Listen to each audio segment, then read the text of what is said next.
Have you had this wine before? No. Pedro Domecq, 1948. And let's see, the grapes are Nebbiolo, Syrah, and Cabernet. This has got to be one of the best wines that I've had in ages. Yeah. Man, it is, I think it's going to go really beautifully with this because we have bold flavors. We have the braised short rib, and we've got black mole on here, and I just think this is going to be an amazing match. I'm really excited to try that. Let's find out. And then, most of the time, I think about fig leaf as something that you use a wrapper, but you don't eat it. Here, it's all cooked, and it's part of the dish. So, you know, when I was growing up, I had so many memories that came from my family. And wherever you grow up, I think that's sort of the case for all of us. Food memories, things that you ate at special occasions. I'd love to hear, since this is such a diverse area, tell me, what are your memories from growing up? My best or favorite memory would be Christmas. Oh, yeah? Oh, yeah. Well, sort of like my tradition is Oaxacan mole at Christmas time now, and yours was what?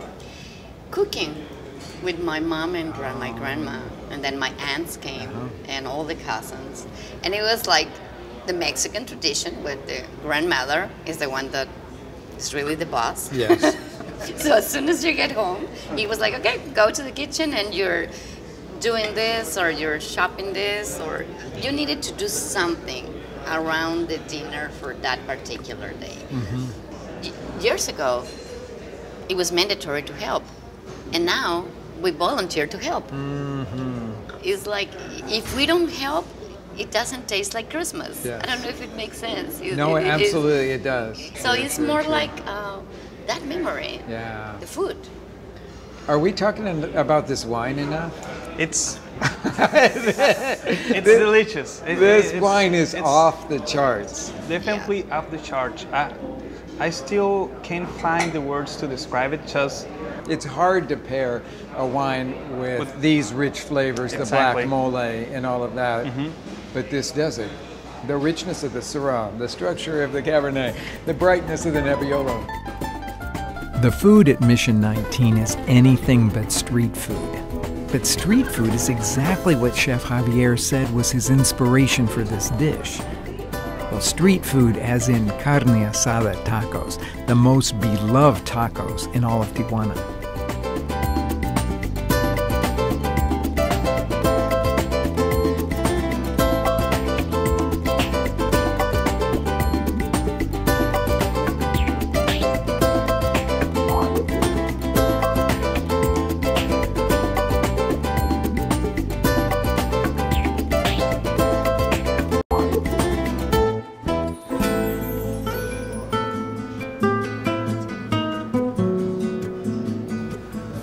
The cheeses around here are so beautiful and so different than any place else in Mexico. What do you have? And this is fresh cheese with fresh basil and rosemary. And this is aged for 8 months. And then we have this similar to Port Salud, but this one's made in Tecate. Port Salud? Yeah, Port Salud, Mexican Port Salud. This one is white cheddar from Guadalajara. And this is aged cheese that's been aged for about 10 months. So they're all pretty distinctive, and they go very well with these condiments that we make in-house. And this is guava paste with olive oil. Then we have the hibiscus flower, which is Jamaica, we call it in Mexico. And this is walnuts, pistachios, and fresh rosemary, and honey that we get also from San Quintin Valley. That looks beautiful. I want to try them all.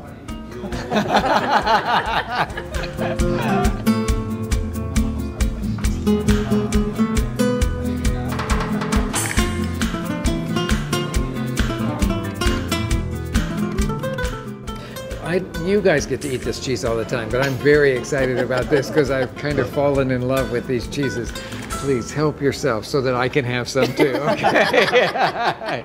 But I'm going to sip a little bit of the port meantime. Well, this one... I think that most people outside of Mexico, or maybe even inside Mexico, would have the meal that we just had and say, is that Mexican food? But I think you guys would say it is Mexican food, but a different kind of Mexican food. I mean, clearly it's a unique vision. This is, as it says on the door, Cocina del Autor. This is one chef's brilliant vision of what Mexican food can be. What do you all think it can be? Where is it going? What is Mexican food going to look like in 20 years, 30 years?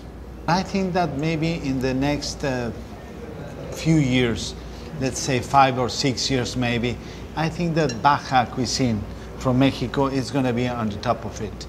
I think that the world, you know, is always consumption, different styles of food, and I think Baja, it's going to be trendy. It's with wonderful products, you know, from the sea. That's what we have to talk about, is the produce is here. And I say that no great cuisine can come from someplace that doesn't have great natural resources. Yeah. And you have those resources here. I mean, we just ate so many different things. We've got the wine, the olive oil, the seafood for sure, produce around here, meat. We haven't talked a lot about the meat here, but that's there's a lot of good I think things. that one advantage that you probably wouldn't consider it an advantage that we have here is that there's not really that traditional food from Baja. So these chefs, they don't have the stigmas that I have to produce this guacamole or this mole poblano has to taste like this because it's a tradition here in Baja. We kind of creating our own personality. We get the influence from the South and from the tradition, but at the same time, we can allow ourselves to create something different or change, evolve a little bit. It's really amazing what is poised to happen here. It seems to me all over Mexico, people are recognizing it, but now people outside of Mexico are recognizing it as well. And there's so many reasons to come here to enjoy it, to experience everything from the street tacos to alta cocina mexicana. It's really beautiful stuff. We may see the future of Mexican food being what was on our plates today. It's really remarkable things, including these cheeses. I find kitchen inspiration everywhere in Baja, not just in the restaurants, but also in the markets. This is Mercado Hidalgo in Tijuana, and it has to be one of the best markets in the whole country. Because people have moved to Tijuana from all over Mexico, the variety and quality of products on display here is just astonishing, and that includes the cheeses that they sell here. There's a stall that has one of the best selections of fresh and aged cheeses that I've ever seen in Mexico. To finish off this impressive tour de force, we were served a pretty dramatic dessert of ring-shaped mini churros with creamy chocolate and a frozen chamomile glaze that was done on a piece of equipment that's called an anti-griddle. Clearly a very modern take on traditional churros. It was paired with a sweet Muscat dessert wine. I don't know how we're supposed to eat this, do you? I'm going to try one of the little donuts first. You like the wine? This Muscat? Yes, you know, it's very nice. It's a Muscat 2000. Nowadays, I can tell you that there's around 60 wineries in Baja, which is very interesting. And they are going, you know, like Porto, the last one was Porto from Hans Backup, Montechanic to Muscat, Grappa. And they are trying to do a different kind of wines with a very successful results. You know, if you say Tijuana in the United States, people have this sort of stereotypical image of what they're going to get. I haven't found it here. It's amazing because that seems to be a leftover from a long time ago. I mean, in its inception, Tijuana was the glamorous place to go back in the turn of the century and casino time, 20s and all that. I see all these great restaurants and cultural activities. The museums are great here.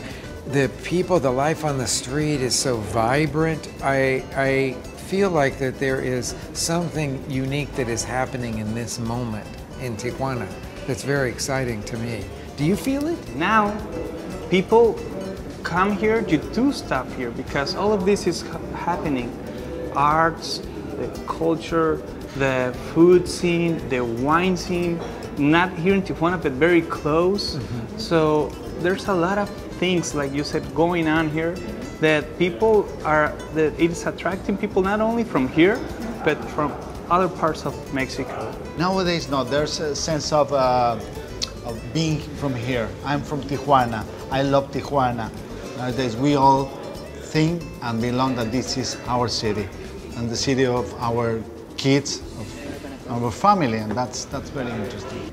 It's really beautiful. Cheers, guys. Thank you all so much. Thanks for sharing this gorgeous meal with me. So. Salud.